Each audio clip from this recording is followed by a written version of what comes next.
Well, it's become more transparent now. It's become more opinionated, which is good, because when you're faced with facts, you necessarily have to take an opinion. Earlier, people were cagey about taking an opinion because they would feel that they would be seen to be crossing the lines of journalistic ethics. Now, in today's day of digital media, it becomes impossible. So both by compulsion and choice, younger generations are embracing opinion, and they are fighting battles for what is right and wrong.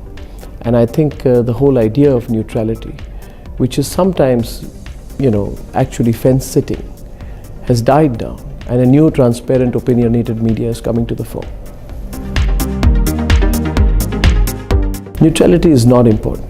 All that you need to be is to be neutral to your own soul, and you need to be neutral to yourself. You must not be motivated by money, by agendas, by lobbies, by vested interests or political parties. As long as you are clear the test of all of these, then I think you don't need your definition of neutrality to be fed to you by anyone else. We are an ideals-driven business, and what we are attempting at Republic to do also is to go back to that. Rather than have a textbook definition of neutrality, go by a definition of neutrality that is more real.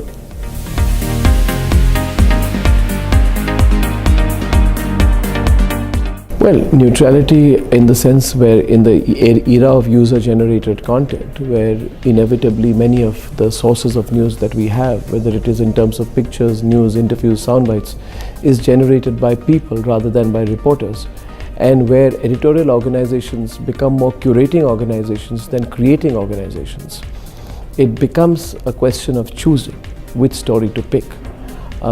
Therefore, in the future, news organizations will be taking tons of user-generated content.